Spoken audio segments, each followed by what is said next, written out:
Hey, what's going on, guys? It is BPat here. We got Saiffers on the other end, and today we're recording our first podcast. Go ahead and introduce yourself a little bit. Yes, sir. I'm really happy to be doing this. I'm safe from the Beard Betters Discord. I'm on Twitter at SafeSnacks. WTA is my ship, and I know BPat fucks with it too a little bit. So WTA all um, day. all day, I'm excited to be doing this. Really excited for Rome. I think this draw might be as stacked or even more stacked than Madrid, so should be good. Oh yeah, most definitely. So the way we're gonna go through this, we're gonna go through all of our day one. Not necessarily picks. We're just gonna go through and preview each match. Give some insight on what we think would be the play for the game. These aren't official picks. All those can be found in the Bearded Betters Discord. That's where we're gonna post all of them pre-match. But yeah, do you want to go ahead and start us off? We're gonna go with the WTA first. All right, so for the first game, Petra Martic versus Shelby the Ogre Rogers. Um, my thoughts on this game: Petra Martic hasn't won a match all year. Yep, Um, same. That's the same thing I have in my notes. so I don't, you know, Shelby's only minus 2,000, but I mean, I I'm gonna go over. I really cannot pick a side. Rogers, I wouldn't trust. Um, she hasn't been fantastic on clay. Petra Martic hasn't won a game, so you can't really back her, but can't fade her either because I feel like she might be due for a win. But I think the over might be a good bet. What do you think? Interesting. I haven't really looked at it in terms of like the over and whatnot. I was actually leaning towards Rogers, just based off the competition that she's played. She's lost to Barty twice, lost to Mertens. Is it Kovinic or Kovinich or something? However that's pronounced. Covenant? Yeah, she lost to her. Anka. So the people who she's played have just been top tier talent, and I think that's what really makes it seem as if this could be a closer match than it will be. And I think minus 3.5 is very generous. So I was leaning towards Rogers minus 3.5. If Huh? it were a little bit higher, if it was like minus 4.5, I probably would stay away. But I think that's my lean for the play. I'll definitely look into the over just from what you've talked about there. But yeah, my play would definitely be Rogers minus 3.5. Fair enough. Laying the games with Rogers. Fair enough. Tricky matchup. I don't know when Petra might win her first game. But if you're taking Shelby minus the games, I hope it's not tomorrow. I hope so too. All right, and I guess we'll move on to the second matchup. So we got those picks done for that one. Putin Seva, is that how you say it? Putin Putin Seva. Seva. All right, Putin Seva versus Goff.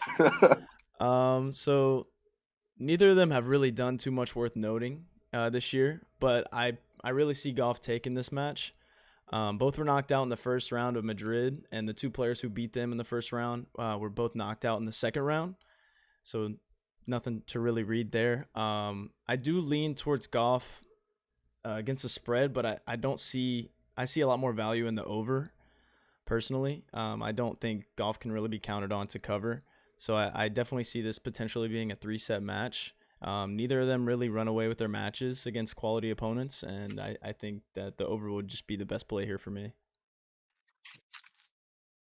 Yep, I think you're absolutely spot on with that. This is actually one of the first matches I bet initially. Personally, I played over 20 and a half, over 20 and a half, minus 120 for a unit.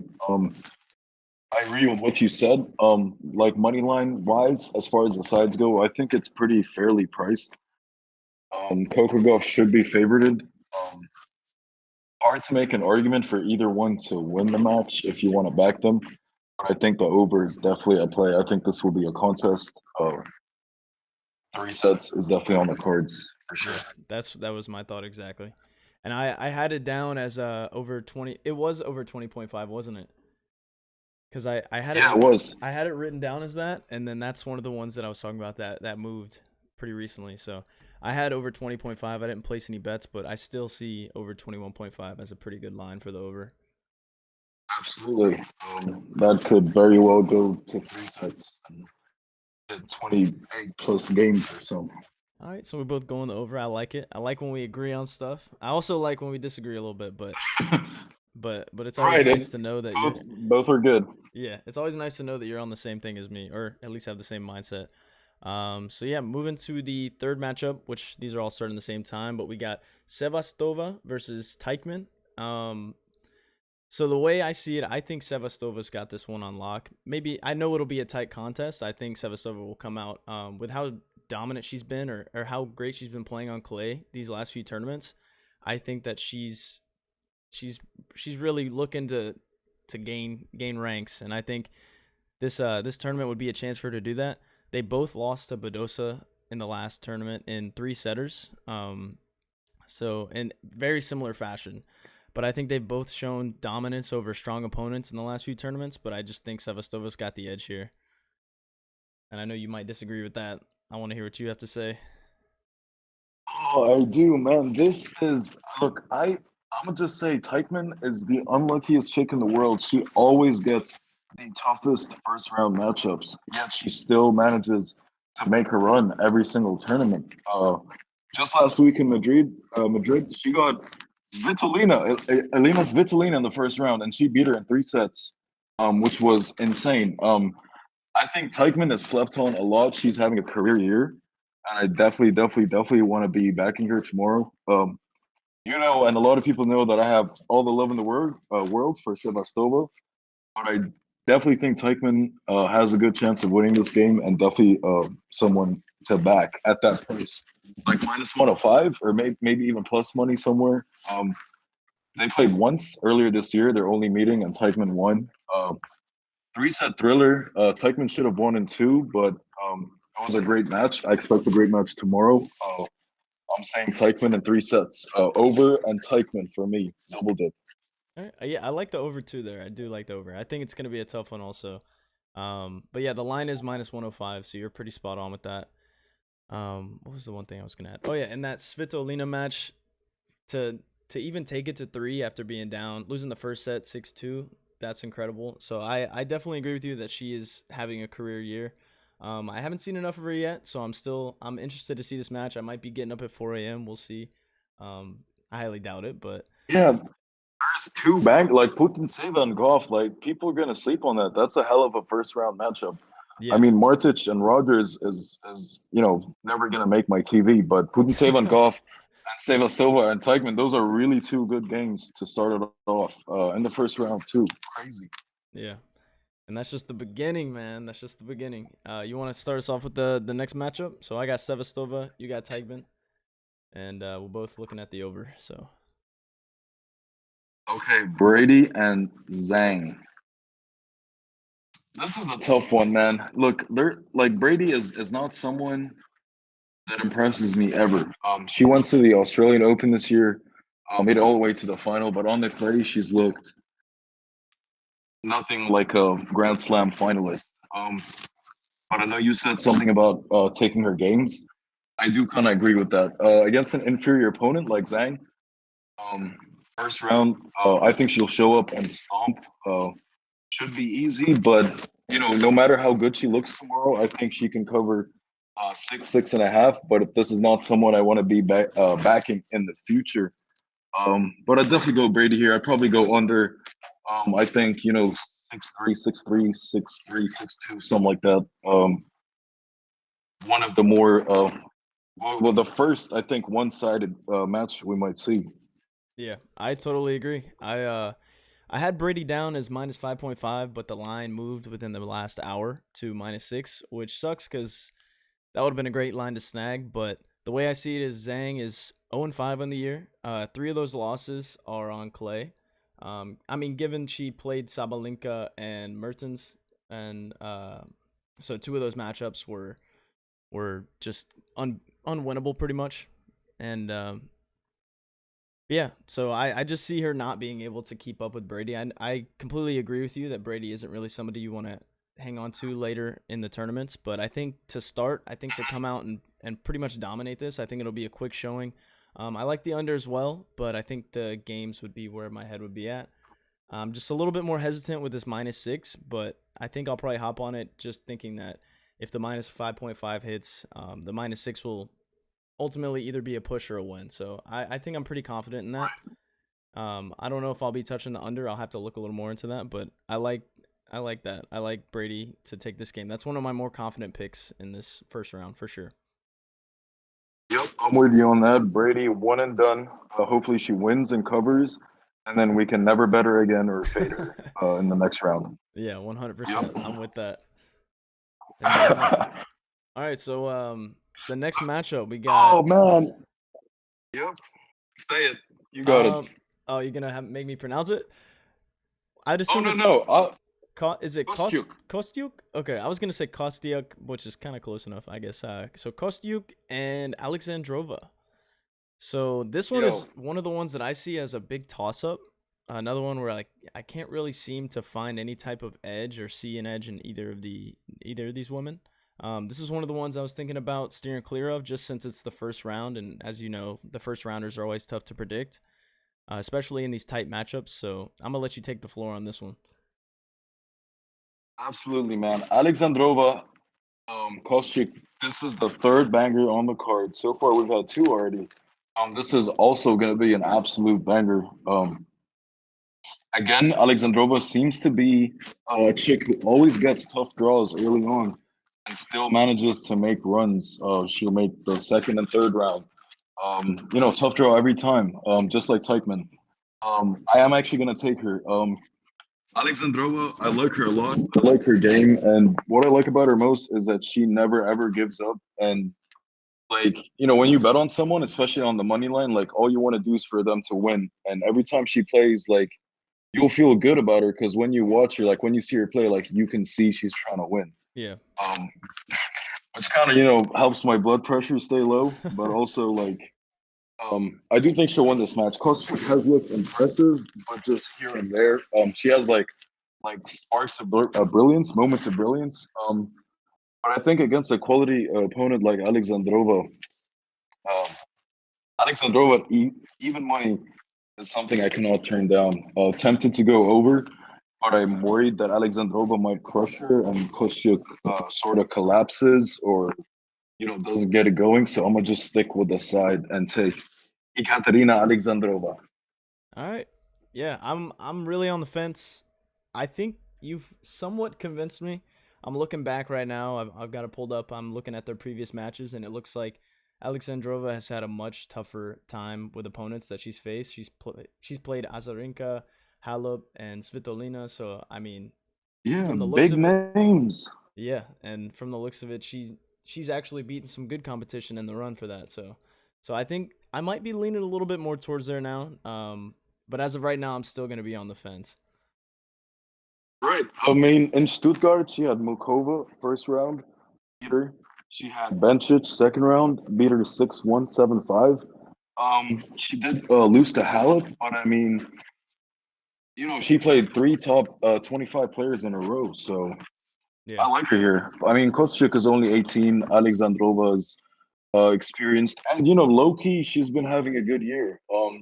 Unfortunately, like I said, the draw's always been tough for her, but she's yeah. she's been playing some good tennis, and I do want to back her. Okay, yeah. I I I can see myself maybe throwing a unit on it or something like that. Um. Sold. Got him.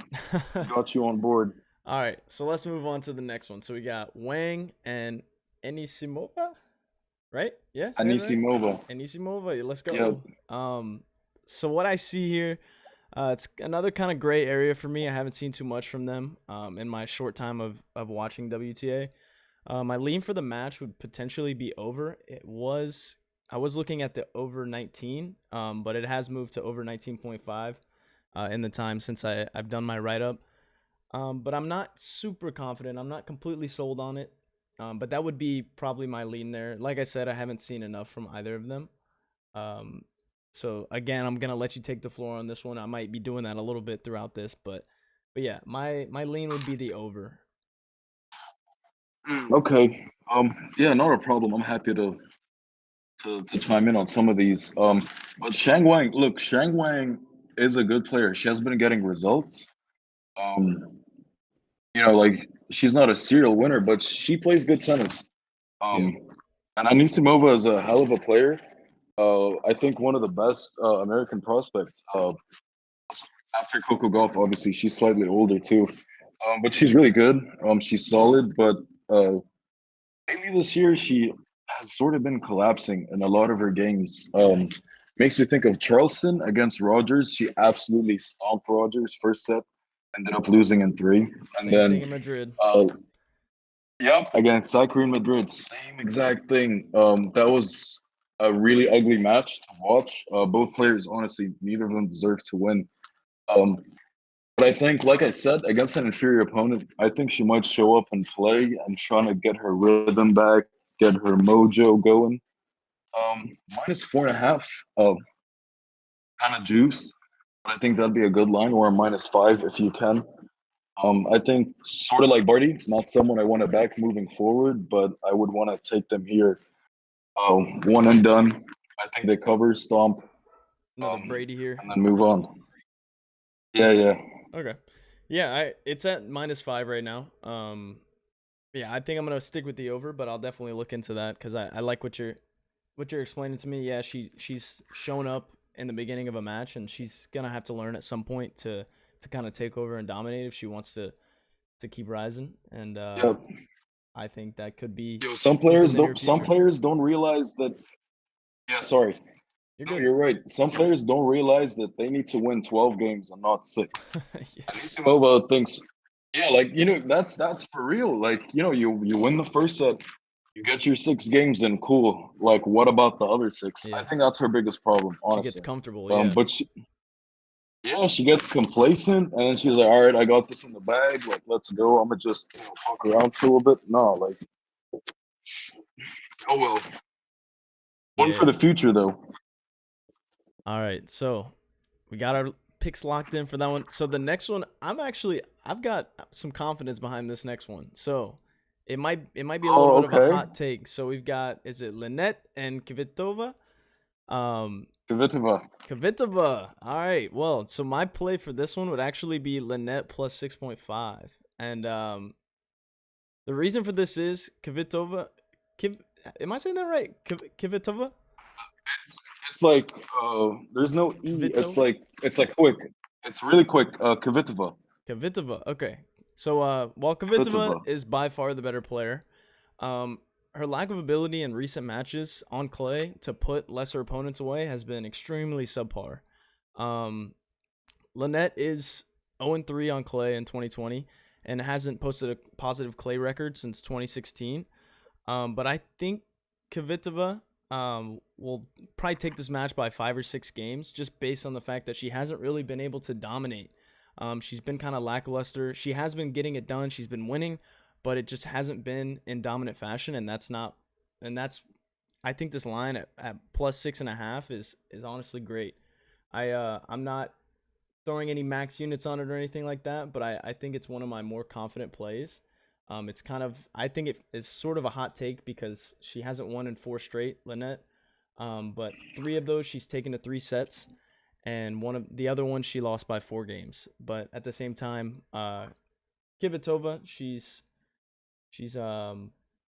been letting a lot of sets get away from her. She's been only winning by 4 or 5 games, and then other games she's been letting them slip into a third set. And I think that there's just value there with Lynette.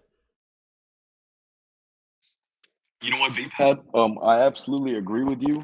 Even though it is no secret that I'm a huge Petra Kvitova fan. She hasn't been playing well. I don't know what's good with her. She's known for her massive lefty forehand, which seems to be missing all the time now. Which is a concern. Kvitova would beat Lynette 6-1, 6-2, just like when they met in Montreal 5 years ago. That I do want to be on Lynette. I will probably go with you on that and back her. But the only thing that concerns me is the head-to-head record. If we're looking at the same number, -6.5, Kvitova would have covered that In both, in yeah. their previous 2 games. Yeah, yeah. But Lynette's a top 50 player. She's been hasn't been winning, but she's been performing to a decent level. I honestly thought she'd beat Maria Osorio Serrano when they played, but she fell in the third set. I think it's a good pick. Why Yeah, not?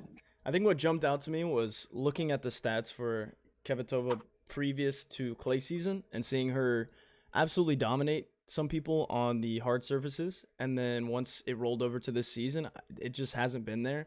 And then after watching her in the Barty match, just watching some of the shots she was taking and her inability to hit, like you were saying, the strong lefty, um, it just hasn't been there. And I think Lynette is a great value here.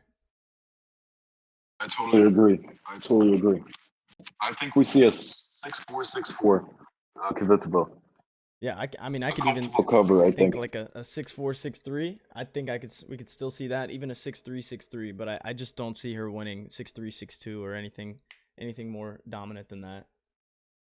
I'm with you on that. Although I'd like to see it. I need Kvitova to get going so I can back her again.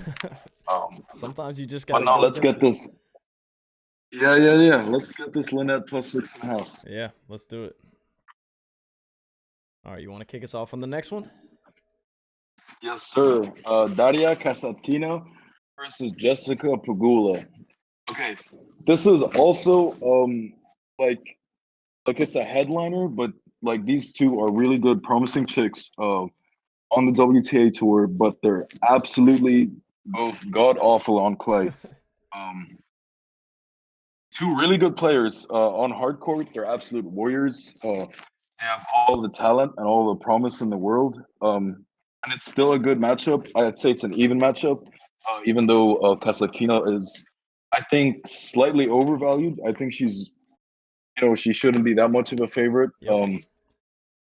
I'm gonna take the over. I'm gonna take the over. I think we see three sets, or two closely contested sets. Looking at it, considering both of their qualities and their lack of ability and consistency on clay, I don't see either player running away with it. I can't tell you who'll win, but I think each player can snag a set or maybe keep it close in two. Yeah, yeah. I'm on the boat with you. I also have the over here, and it's nice because it's moved from my initial thought. It was over 21 and a half, which I was still pretty confident in. It's moved to 21, which I like.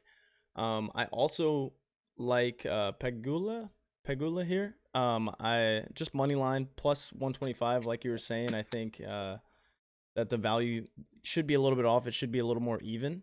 So I kind of like the Mm-hmm. potential for that. I think that she could definitely pull it out. I just don't see the potential for. I mean, it's gonna be a close one. We know that. Like you said, three sets is definitely on the table. But I just see Pegula grinding it out in the end. I think she can hold it down, and I think if somebody wins in two, it's gonna be her. So that's kind of where I was thinking the over combined with that. I would be confident in at least one of those hitting, and if they both hit, I think that would be just a solid little dual action. But I like both. Yeah.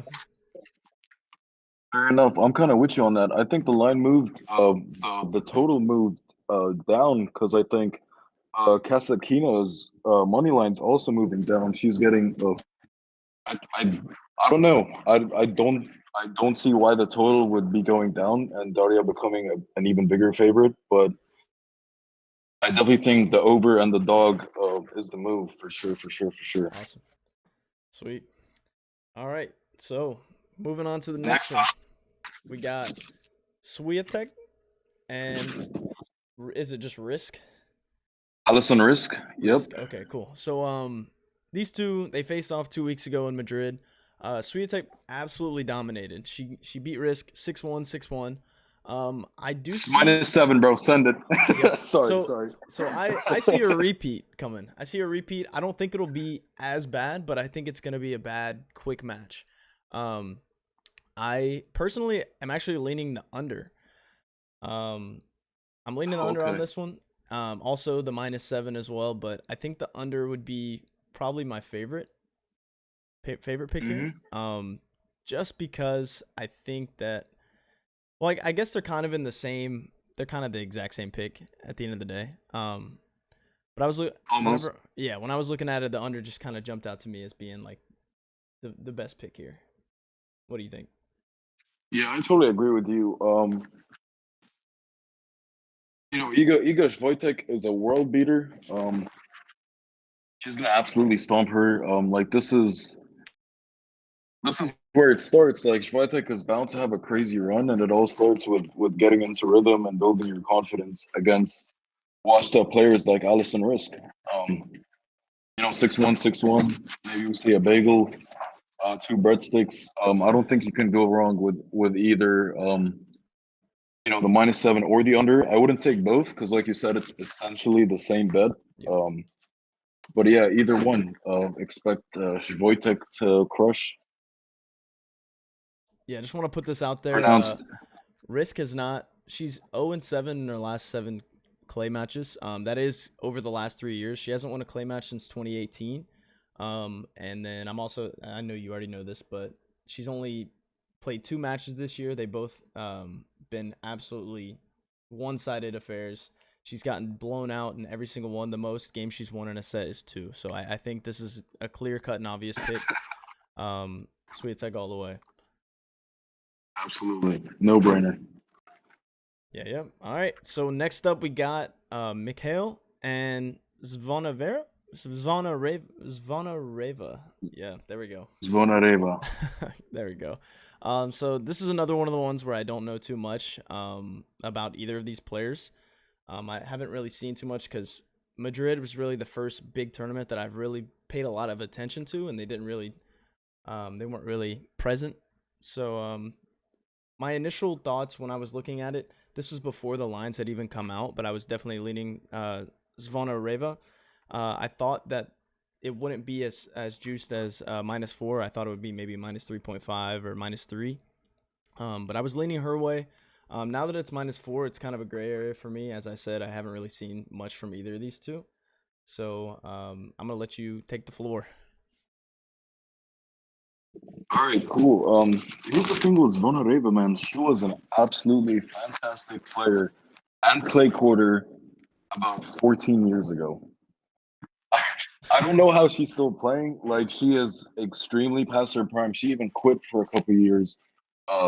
Started a family, gave birth, and said, you know what, I'm gonna come back and play tennis. And like she's still hanging with most of the players on tour. Every major tournament, every WTA 500 or 1000, she breezes through qualies, maybe gets a round or two. In Madrid, she stomped in qualies, both rounds. Got Sabalenka first round, which is unfortunate. But here again in Rome, she breezed, 2 impressive wins, honestly, in qualies. But the same for Mikhail. Zvonareva beat Mladenovic yesterday, depending on when you're hearing this. Um, but now she looks good. She's kind of priced a bit too much. I wouldn't be comfortable laying games. And Mikhail looks to be getting herself going. From what I've seen from Mikhail, she seems to be a rhythm player. So like if she loses her rhythm, like that's it. That could be the set gone. But if she's in rhythm, like she can, get going, serve well, return well, which makes me lean over. I actually like it a lot. I think we see 3 sets for sure. If you like that over 2.5 sets prop for plus money, that might be a move too if you're into that. But over 20.5, I can't say no to that. All right, yeah, I'm definitely gonna look more into that because on service level, as someone who hasn't really seen either of them play, I noticed that Zvonareva is. I noticed the time off and that type of thing. She's put together a pretty decent year so far. Like you said, she dominated in the qualies in Madrid, dominated in the qualies in Rome. Those are what kind of jumped out to me, making her kind of like the clear cut favorite. Um, but yeah, it's nice to hear about Mikhail and that how you said she's a rhythm player and that like if she really is on her game, she can really run away with it. So yeah, I'll be looking into the over. As of right now, like you said, I was on the same page. -4 just seems like a little too much for this matchup because there's a little bit more uncertainty to it. So I won't be taking the Exactly. game spread like my initial thoughts would have been. Especially since it came out with -4. But yeah, I'll definitely be looking into the over. But as of right now, I'm kind of just staying away from this game a little bit. Yeah, not a problem. We've got 12 of them. Yep, and we got 2 more. So get us going on Yes, sir. Sekari and Hercog. Maria Sakkari, man. what a joy she is to watch. I never feel comfortable backing her, no matter who or where or when. Um, she really stresses me out when when I bet her. Even watching her play, like I'm gonna take Hercog. I'm gonna take Hercog. Hercog is someone I faded yesterday.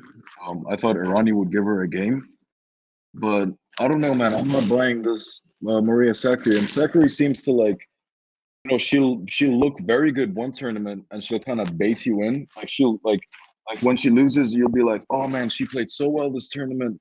She almost won today. I'm gonna ride her next tournament, and then next tournament she's garbage, and you're like, oh my god, what am I doing? And then the next tournament you're like, oh my god, I'm gonna fade her. She was so bad last tournament, and then she stomps. So I don't know. I kind of see this trend in Sakura. She's super unpredictable, and just based off of that, just since she had a decent run in Madrid, I'm expecting her not to have a decent run here. So I'm a fader today or tomorrow rather, and if she wins, I'm a fader again in the next round. Hercog, Hercog's a decent, respectable player on tour. She always plays well. She plays year round in as many tournaments as she can qualify for. She'll come to play. She won't be intimidated. Um, she already beat her once. What say you? Would you So take the games?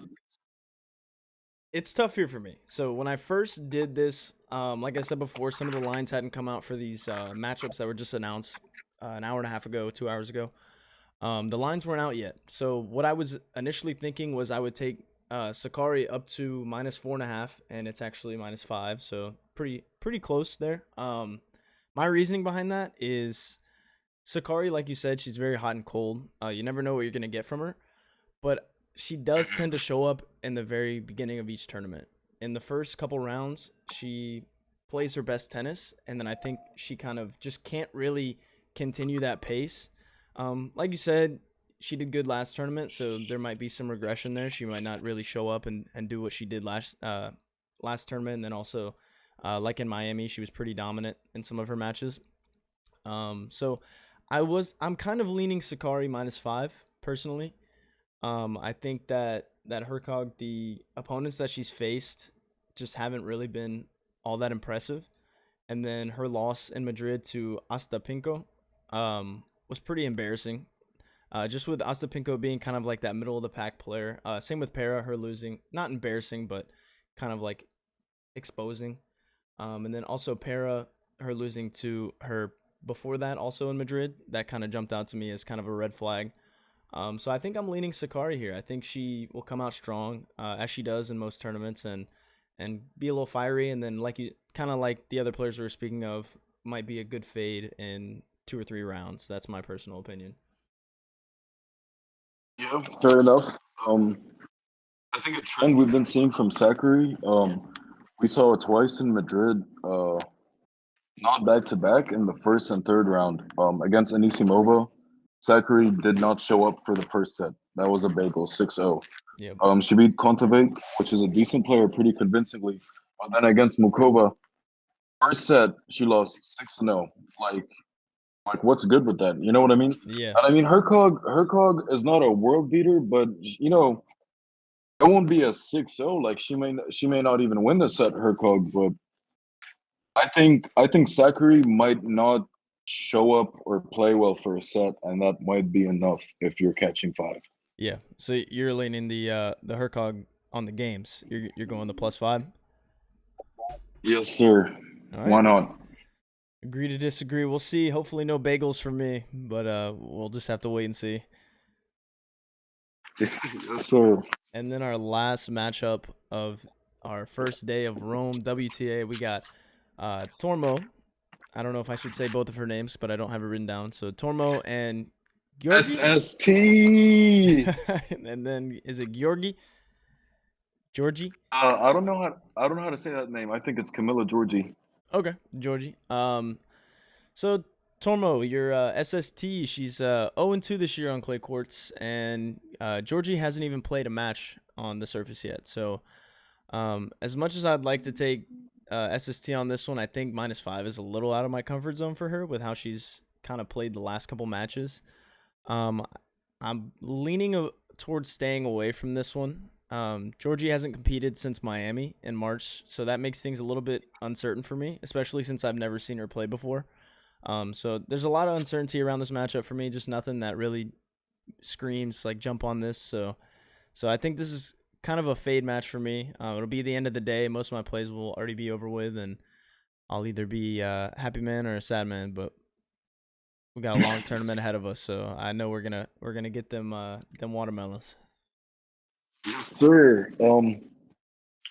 I think this is a good game to pass on if there were one game to pass on. Considering it's a very up in the air sort of matchup. And it's also the last game of the day, so you might be in good shape and just want to say, "No, I'm good." Yeah. But SST, man, she's been having a really good 2021, and it's so crazy because like as we know in the tennis season, we start off on the hard court for the first couple months, and coming into the season, SST last year, she was like pretty much her whole career she was known as a clay courter. And then there were all these questions at the start of the year. It was like, how's SST gonna do on hard court? And she did pretty good. She did pretty good on the hard court. She won a title on the hard court this year, which was impressive. And now they're questioning her clay court, which is so weird because that's where she's, made most of her money during her career. Yeah. I think she's gonna win SST for sure.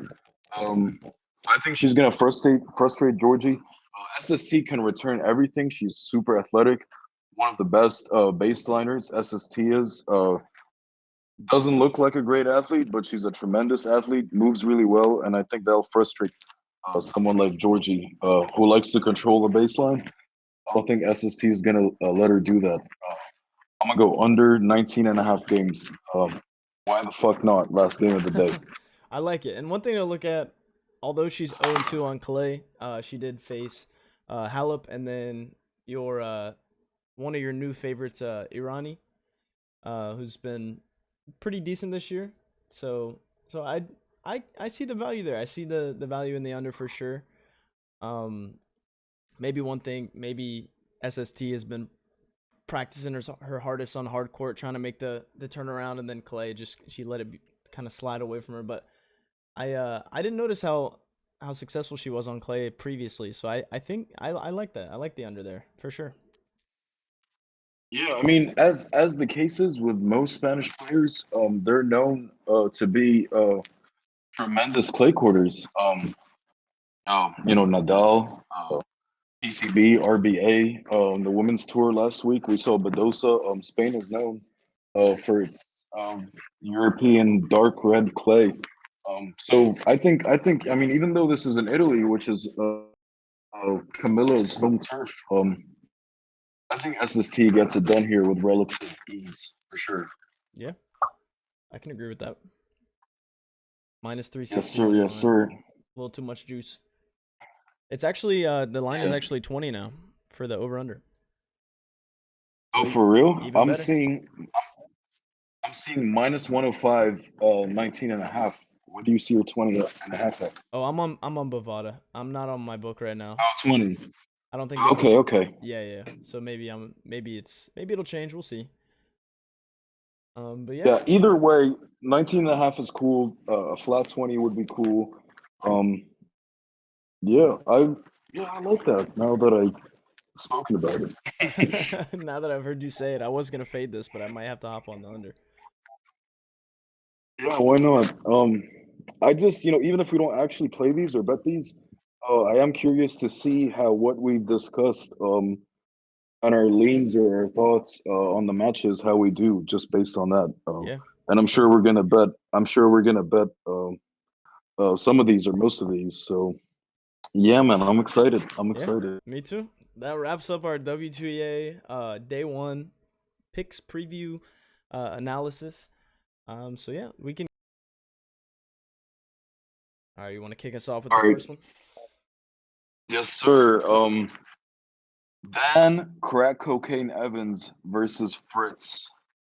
Um, Cocaine Evans is definitely one of my.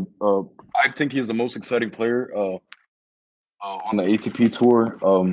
If I had to pick my two favorites on tour right now, that I just enjoy watching the most would be Casper Ruud and then crack cocaine Evans. Um, he's minus 150 against Fritz. I'm absolutely gonna eat that up. Like Dan Evans has been playing out of his mind on clay. One thing with him, just as like his character, he gets distracted so easily. Like he'll chirp at the ref or the chair umpire during points. He'll chirp or have a little back and forth with the opposing player's coach. He'll get into it with fans. Like he does such stupid shit. Like he just gets distracted, and you know what I mean. And then he'll double Yeah. fault, and you'll be like yo, like what are you doing? Like let's play. But no, he's better than Fritz. Fritz doesn't excite me in any way. This is definitely Dan Evans's games to lose, but I don't think he will. I think he'll take care of business.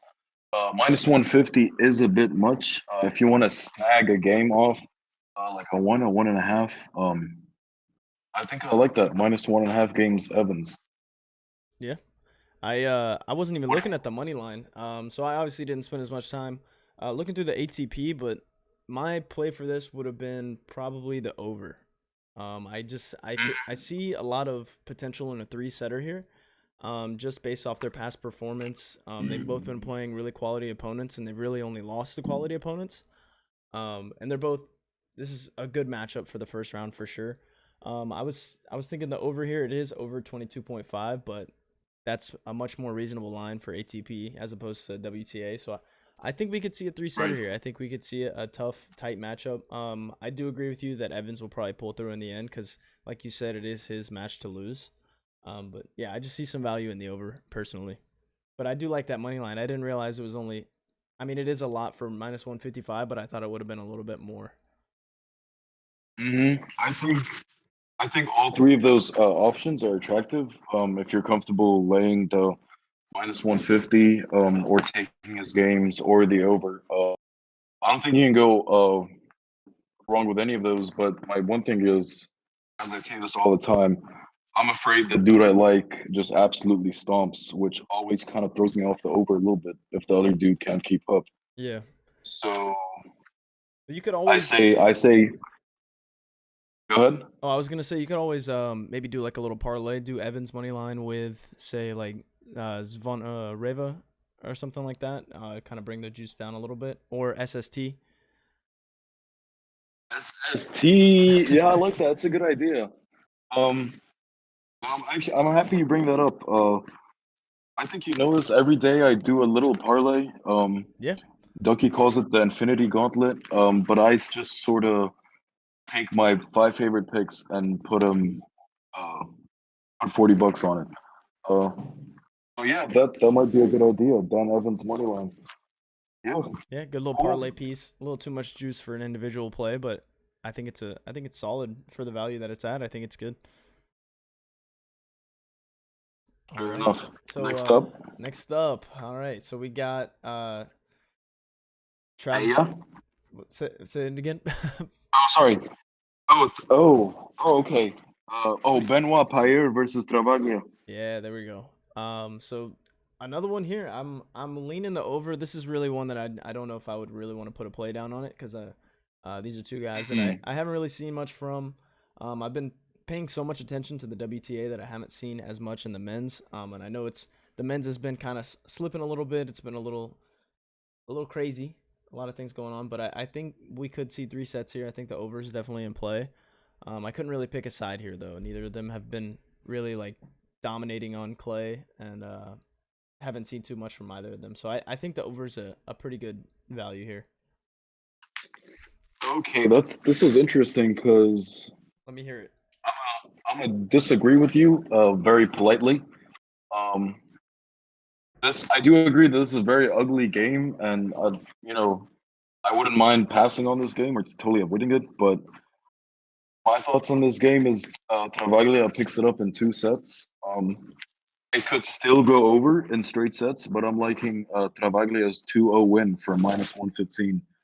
I think that's a pretty fair price.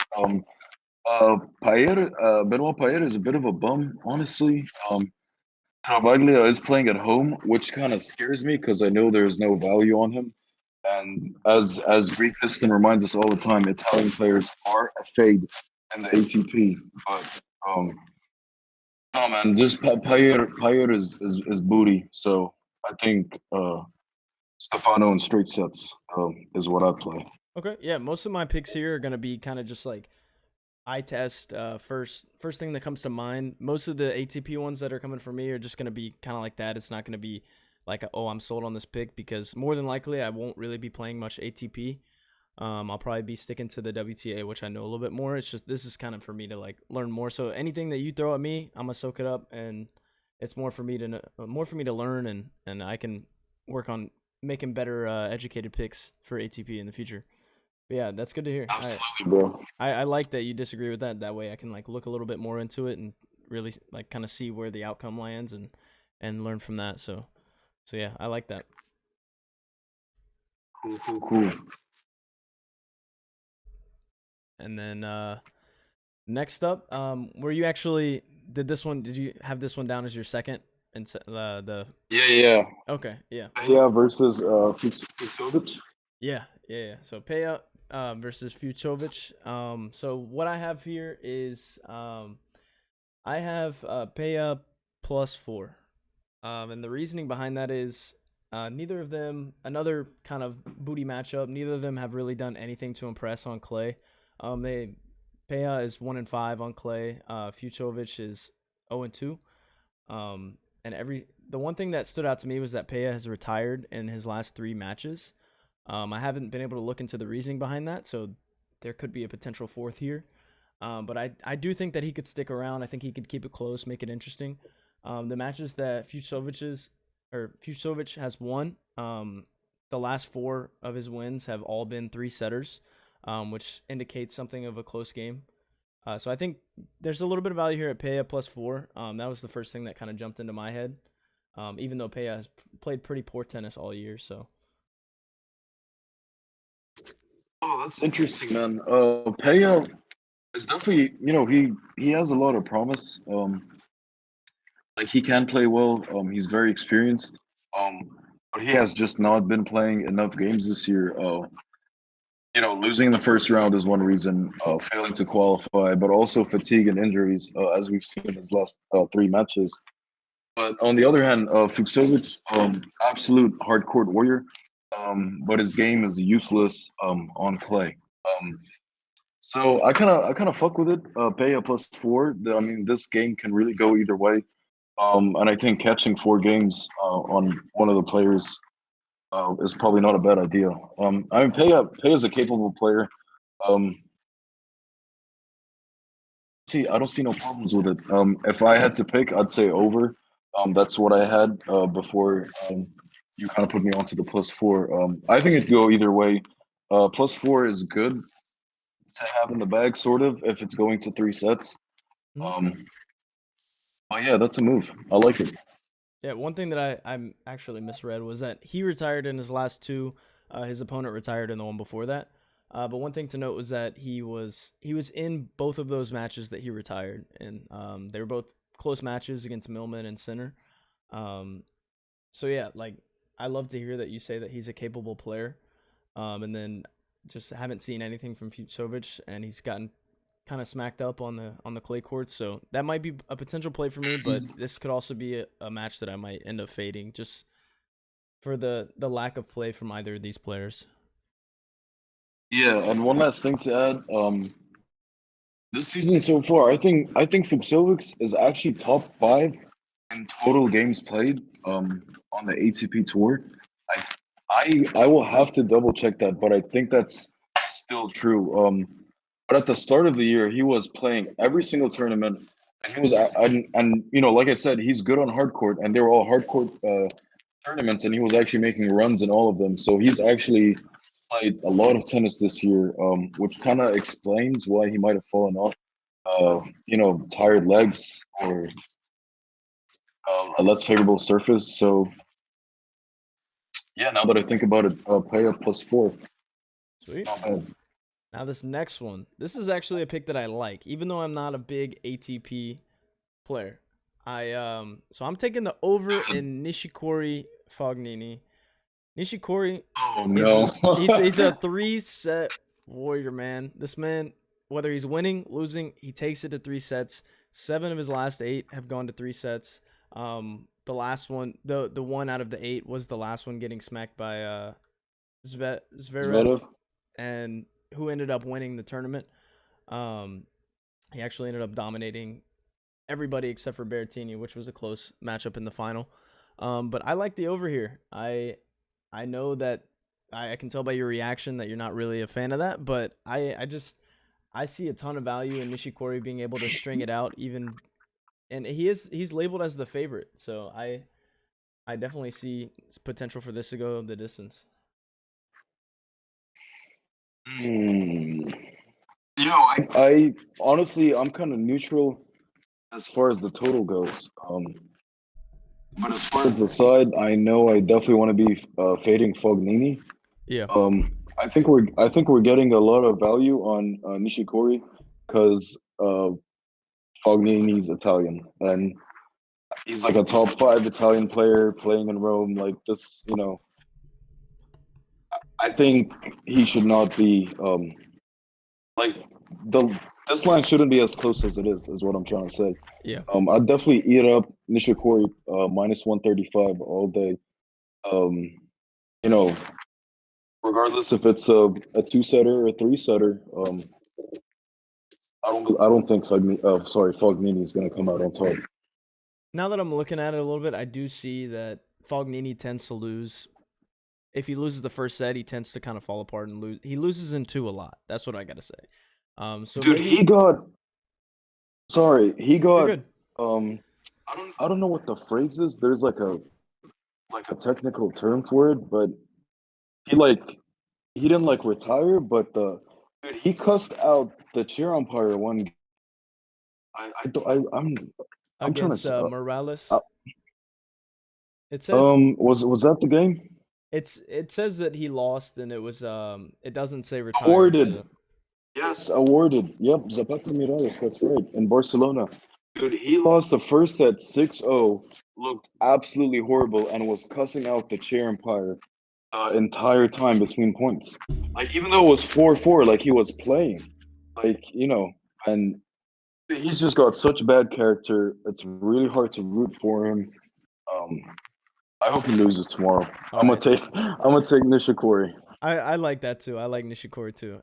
I like watching Nishikori because it's always an exciting match when he shows up. And now that I'm looking at it, the over is a little less enticing, seeing that Fognini tends to, like, when he loses, like, a lot of his games don't really go the distance. So I do like the value for Nishikori here for the money line. Fade the Italian. Make the melons. Yep, take the value. Yes, sir. Yeah. Absolutely. All Yes, sir. right. What you got next? So we got Karatsev and Kecmanovic. Close enough. Kekmanovic. Kecmanovic. All right. So with these ATP matchups, a lot of things that I see, I like. I tend to kind of lean towards the over. I like taking over unders in WTA, and it seems like a lot of these men's matches tend to be tight or go into 3 sets a lot. So I was looking at the over here, 21.5. It's not juiced up to 22.5, 22, or anything higher. So that was my lean initially. I didn't get too much time to look into this matchup. I know Karatsev has shown that he can play pretty well. He played amazing in Belgrade. He beat Djokovic, lost to Berrettini in the final, but he's put together some pretty good starts to some tournaments. But I think the over is a pretty good pick here. Kekmanovic, he lost to Isner in Madrid.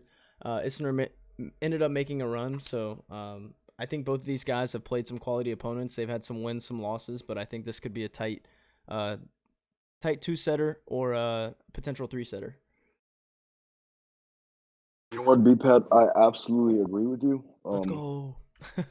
If this game was on hard court, sorry, this would be an absolute banger of a match because both of these guys play at an insanely high level on hard court. Unfortunately, neither of them have a decent play game. Sorry, and um, but no, I think the over is a good play. I don't think either one of them can run away with it, and I think it'll be pretty close. Their play styles are the same. Two massive serves and two like top 10 backhands in the ATP, which is amazing to see on a hard court. Makes for insane rallies, but I think this will be a good game. It'll be close, uh, fun to watch, and I would definitely rock with the over. Yes, Sweet. That's good to hear. I like it. All right, yes, that's sir. enough said about that matchup. We're on to the next one. We got Humbert. That's how you say it, right? It's French. I think that's right. Humbert, Humbert. Humbert, Ooh, and ooh. Humbert and Sinner. Yep. I said it close enough. So what I saw here, I see that this is kind of a toss up in terms of like the game spread. I have Humbert as a plus 4.5, plus 4.5 games.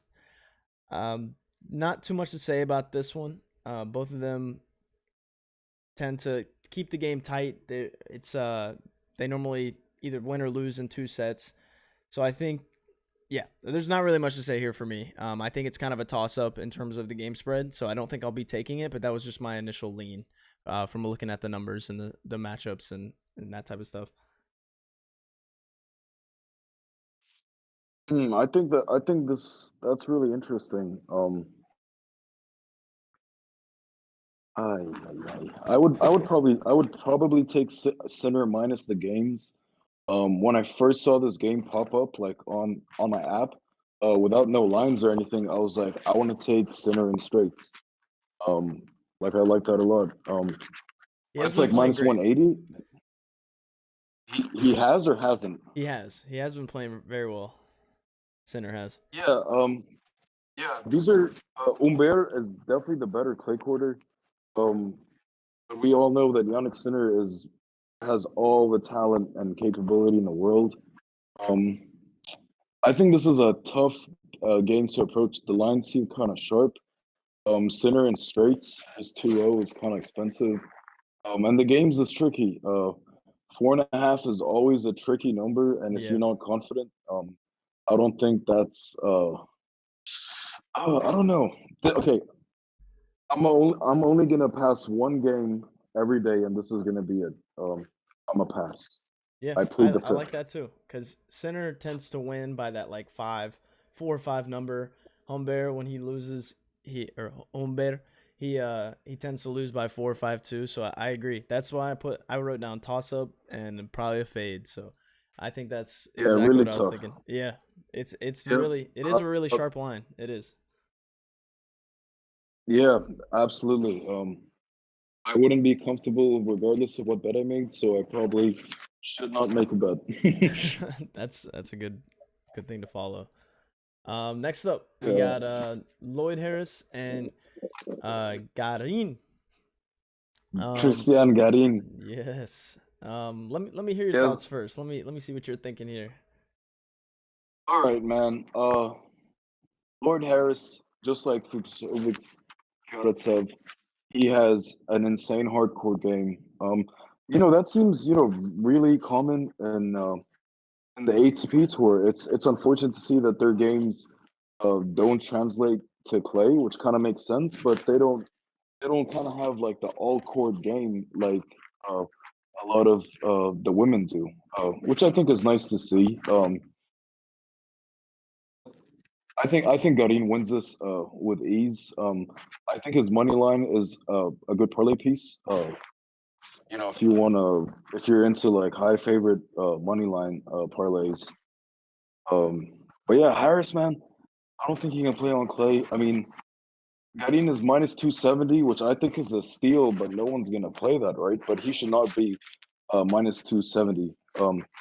As Yeah. far as the games go, I think minus 3.5 would be worth a shot. I think that's doable, honestly. I mean, Garin's a good player, um, but I don't know, man. Harris, mm, Yeah. I So feel I Garin have minus the Garin games.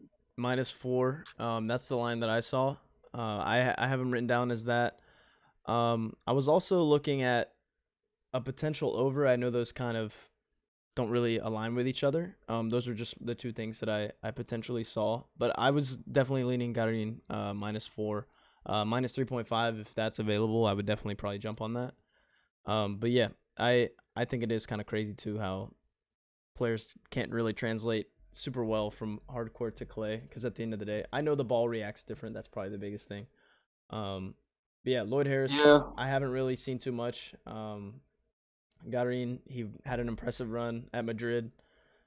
Took the semi or the second place player to 3 sets, beat Medvedev in three. Just an impressive run, and I don't see Lloyd Harris being able to hang. I don't think it'll be a blowout, but I think we'll definitely see maybe a potential 2 set 6-4, 6-4, 6-4, 6-3, something along those lines.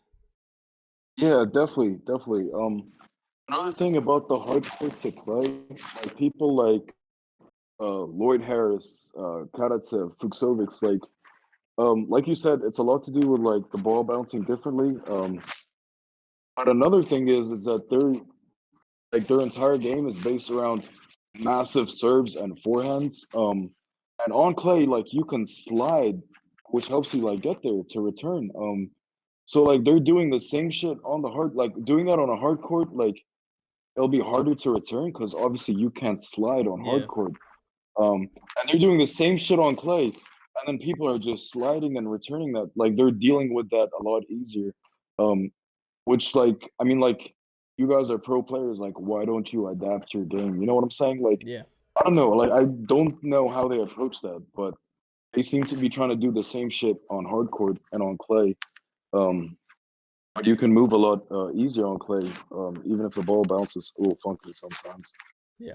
And I definitely I agree with Man, the using Garin as a parlay piece. I think that's great.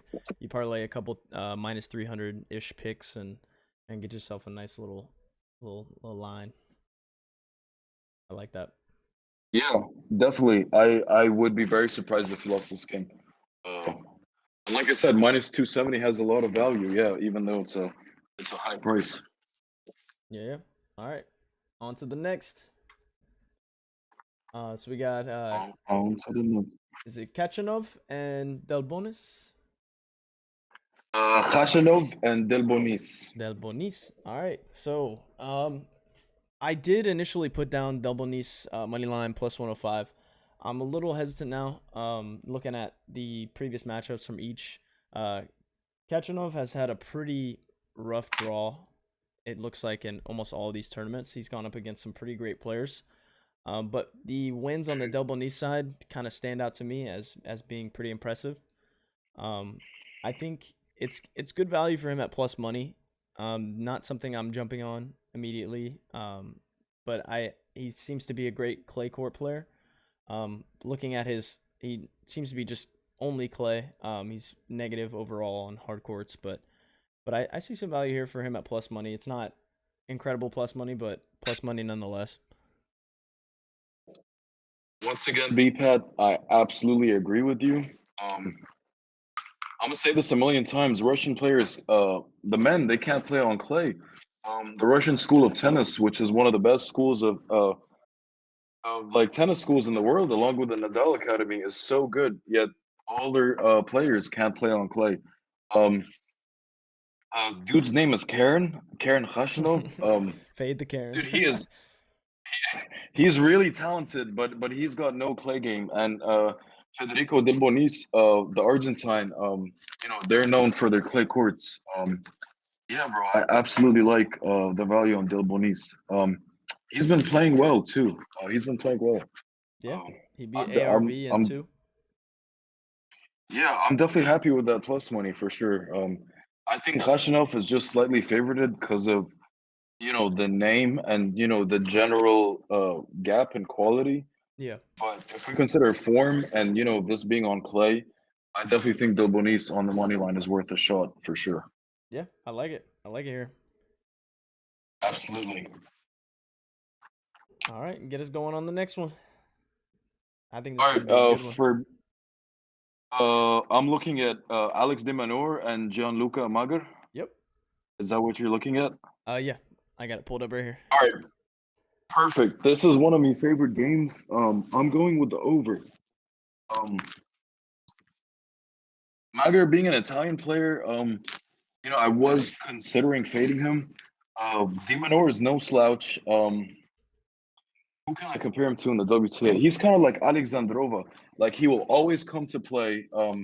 He's not the best in the world, but he's still pretty good, just like Alexandrova.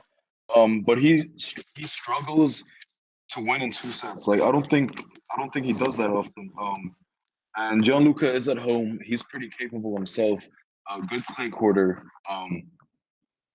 I think we see 3 sets, which makes me very comfortable. Like I think they'll each win a set. Which makes you really comfortable playing the over, whatever the number is, for 1 or 2 units. We'll see. What do you think? I like the sound of that. That wasn't what I had here. But I do like the sound of that. I do like the potential for a 3 set match here.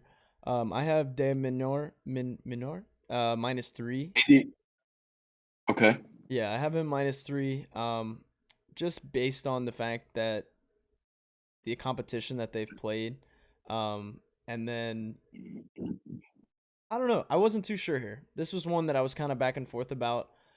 Just seeing what he put up against team.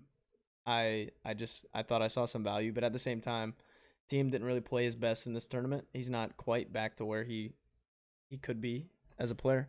I definitely like the over honestly better than what I had down here, so I think I'll probably be tailing you on that one. I like the over there too. Yeah. Fair enough. I do think ADM. If I had to pick a side, I would pick ADM. He is favorited. I mean, he should win this game. I don't think it'll be easy by any means. I think we see 3 sets and 21 and a half for -120. I mean, 20 and a half can win in two. And with the way that some of these men's games go like that, we could catch this in 2 sets, Yeah, which would be all the better. Yes, for sir. sure. I think we could definitely see that in 2 sets. I didn't realize it was 21 and a half. That's actually pretty solid. Yeah, for -120, I like that a lot. Could really just see like a 7-5, 6-4. ADM covers the -3 and wins in straights, and it goes over. Yeah, I agree. And it looks like Mager, he whenever he typically loses, or some of the opponents that he's played, he's lost in straight sets every single time. So I think that it may be a 2 setter. There doesn't tend to be 3 sets on his in his past performance, but I think this could definitely cover in two. I think it'll be a tight matchup for the first round for sure. Yeah, cool, cool, cool. Sounds good. Yeah, I look forward to this one. Yeah, it should be good. They're pretty even. All right. So next up we got Delian and Manor Manorino. And Manarino. okay, there we go. So what I was looking at the under for this one. Um both of these guys are, hold on, let me make sure I got the right one pulled up. Make sure I'm looking at the right one. So what I was looking at is Delian. He hasn't really been playing the same type of competition. He's been playing challengers for quite some time. I can't say it. Manorino, he he either wins in pretty dominant fashion in 2 sets or he loses in 2 sets. So I think the position here would be him. He hasn't been a great clay court player, but I think he could definitely get the job done. Or actually, I don't know. I don't really have a stance on this. I feel like I don't know enough about these two guys. Delian, I know nothing about. I just from initial face value, I saw the under as potential value. Okay. So yeah, I don't have too much on these guys. Yeah. This is definitely one of. It's a tricky matchup for sure. I don't think this game is gonna make my TV tomorrow. But I don't know, man. Dillian kind of came out of nowhere. And he stomped in qualies. He absolutely stomped. He played two quality players, two quality clay quarters too, and made it look so easy, considering he's only been playing challenger and ITF for most of the year. So he beat Jean Monor, who's the Spanish clay quarter, and he beat Bedin too. Yeah. I like him to win. I think under is in play. Manarino made me a lot of money last year after COVID, after the little COVID break. But I don't know what's good with him this year. I think he's finished. Um, so I think under is a play. Maybe minus the games on Hugo. Um, It would be minus, or where's it at? I'm looking at the wrong. Minus three three and a and a half is half. the line. Yep. Yeah. Yeah, might might take that. Might play that if yeah. That's probably what I play. Yeah. Sweet. So you like the under and the game spread? Yeah, I don't think you can go wrong with either one, to be honest. Under 21 and a half or Hugo minus the games. Yep. Perfect. All right. So want to get us going on the next one? We got three more matchups left. All right, you looking at Bublik or the Striff match? I'm looking at Bublik. All right, man. Martin Cilic versus Bublik. This is a really, really good game.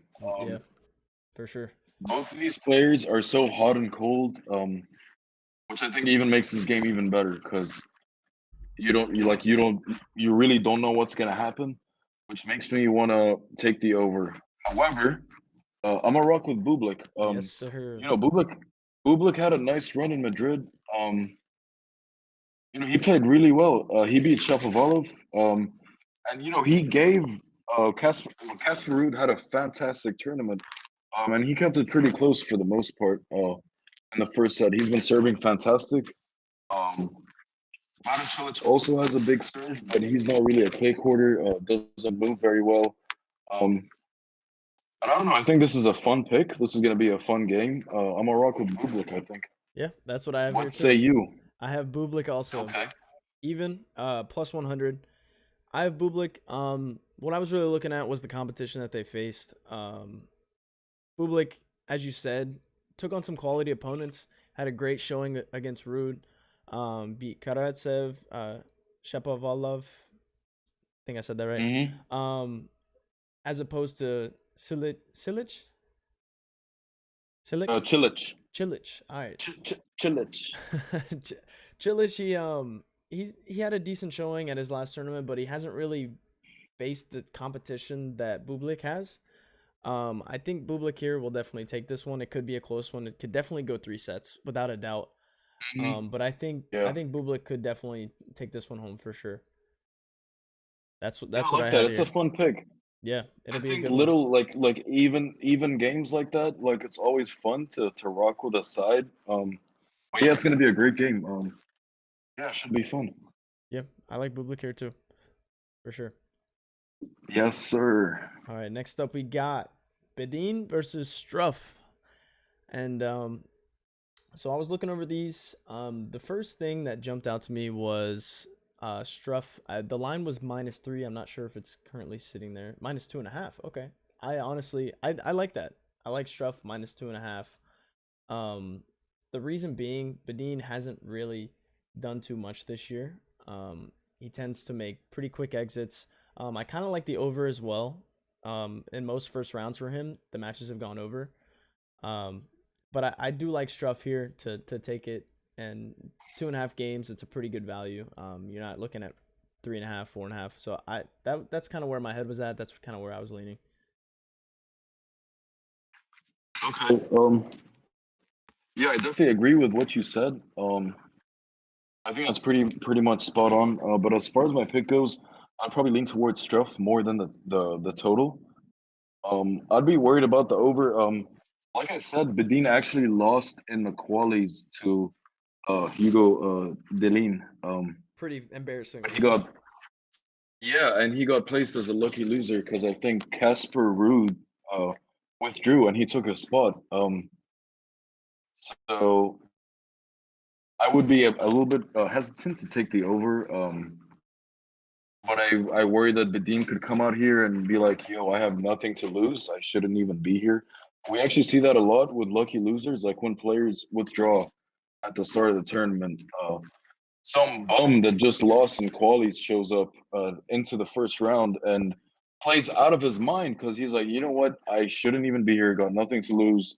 I'm a massive underdog. Like, let's fucking do this. Yeah. Which is scary sometimes. Like, it's scary. Um, But no, Struff minus the games would probably be the best bet. I think Struff is quality. He's decent. Yeah, I like Struff here too, especially since I was considering Struff at -3. The fact that it moved to -2.5 is even better in my opinion. So I like that too, for sure. Yeah, absolutely. We You're got. gonna hate my pick on this final game, bro. Let's hear it. Go ahead. I Go mean, ahead. hey, you're the one that I can probably assume what you're gonna say, but you're the one that has the more ATP knowledge. I'm still fairly new to this, but what I'm looking at here, Hercax versus I feel like I can't pronounce any of these names. Is it Hercax and Musetti? Her catch. Her Hercatch. catch. Hercatch. Okay. I got to remember these for next time. City. Yep. All right. So, with this one we got going here, I am leaning towards Hercatch money line plus 105 plus money. I think he's kind of just the better player here. Musetti hasn't really done much. He's lost in a majority of his last matches. He did beat Dan Evans in early April, but that's really his only notable win. He hasn't really done much. He lost in qualies at Madrid. Although Hercatch lost first round to Millman. I believe Hercatch is the better player here. Especially he showed that he can make a run. He did it in Miami, and I think plus money here is pretty good for him. Let's hear what you got to say. All right, man. You're gonna. I'm so sorry. You're gonna absolutely hate me for No, you're saying good. this. I'm ready to learn. I'm ready to hear what you got to say, hear your thought processes. Cause And I'm I hate myself for saying this, but I absolutely love Lorenzo Musetti tomorrow. This is two things I'm about to say here, and they're gonna contradict themselves. This is my favorite bet of the day, Musetti money line -130. But it's also probably the bet that I'm gonna regret most. But I'm gonna rock with it. Like I like it makes sense to me. Like I think the line makes sense. Musetti has been bumming out for the majority of the year. Her catch quite the opposite. He already has 2 titles this year. But let note that they've been on hard court. yeah. Musetti is like Italian to the core. He's gonna. Unfortunately, there's no fans for the first couple rounds, so he won't really. Oh, if there were fans, tomorrow he'd be like -6 million. Like they're they're gonna eat him up. Like it would be an amazing match. And I hope he makes it that far. I think Rome will allow fans in starting from the round of 16 onwards, which is pretty hype. Like for the later stages of the tournament. Yeah. But no, like I think the line makes sense. Musetti should be a short favorite, and I'm gonna eat that up. Hurkacz just isn't getting it going on clay, and there's really no argument for Musetti if you're comparing the quality between him and Hurkacz. The serve, I think Hurkacz has got him there. And form-wise, they've both kind of been pretty shitty as of late on clay. But I don't know, man. I'm gonna regret this, but I like Musetti a lot. Hey, Can't but wait if to it see pays him off, in Rome. you're gonna feel so good. I might have to Yes, sir, man. crack the safe again here. We'll see. I don't know if it's a Oh play yeah, for me, but it might be on the table. yo, I'm telling you to fade me. It'll be a good decision to probably fade me on just this one pick, I think. It's really a toss up. But It, it it could go either way. Like you said, Hercatch all hasn't right. really done anything on clay. He's gotten kind of Yeah, whooped, and Musetti has been back and forth, but he definitely has the more experience on clay this year, and it's gonna be a close one for sure. yeah. It's a bad pick, but like I said, the line makes sense. Like Musetti should be a favorite considering everything. Like this just feels and seems like a game he'd win. I might be falling for a major trap here, but I'm gonna take it, man. I All don't right. know. It'll be a good nightcap for sure. Definitely a lot better than the WTA nightcap. So, Yeah. um, yeah, Maybe I'll fade you. We'll yes, see. sir. We'll see. But that caps us off. You should. You honestly should. I'll consider it. I'll consider it. ATP is still gonna be kind of a question mark for me. I might throw a couple little small bets, but nothing over the top. I'll probably re-listen to what we had to say here. Get some things that we agreed on. See some things that you had really good points on. Because really, at the end of the day, I'm still trying to learn as much ATP as possible. Um, my more grounded knowledge is going to be in the WTA. So anything that I said here today in the ATP is very shallow knowledge. So I'm just gonna That's take it. cool. I think you did great. Even with you say you have limited knowledge. I don't think so, but even if I think you did pretty good.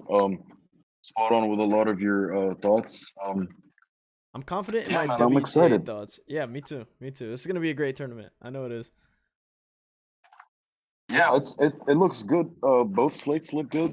Both draws are pretty stacked. So yeah, this should be an exciting week. I can't wait for tomorrow's matches, to see how we did and to watch these games and even to get going and crack the after tomorrow's slate on Tuesday. That should be good as well. Yeah, let's repeat Madrid. Let's do it. Yes, sir. Run it back, baby. One up it. Let's do better. Oh yes. Oh yes. I hope so, man. Today was kind of rough, but I mean officially, uh, tomorrow, Monday is the start for the WTA in Rome. So let's start from there. Let's Yeah, do this. let's do it. It's gonna be an exciting week. That's gonna cap off our previews for all of day one's ATP WTA picks. Gonna be an exciting week. If you guys are interested, if you made it this far, definitely check the link in the description. Join the Discord, the Bearded Betters Discord. We'll be in the tennis section. We're gonna be posting our plays there, our official plays. These are all speculation, chit chat type of stuff. But yeah, any final thoughts you want to say? Anything you want to throw out? No. Shout out to BPat for making this happen and putting this all together. And yeah, and shout out to the Bearded Betters Discord. It's definitely really lit. You should definitely join. There's a lot of good people and a lot of knowledge in there too for all sports. Um, yeah, I'm excited, man. I'm excited. Best of luck to all of us. Hey, shout out to you for joining me. Let's this is a good thing we got going here. And you passing Absolutely, along your bro. knowledge to me, helping me. I think I'm at a good point, but I think there's a lot I need to learn and that that you can teach me and I can learn from you and we can make this thing happen. So I appreciate you, bro. I appreciate you helping me out, get me going and putting me in the right direction. Absolutely, man. My pleasure. The pleasure is mine, man. Yeah. So we'll be back day 2 tomorrow. It's going to be an exciting one.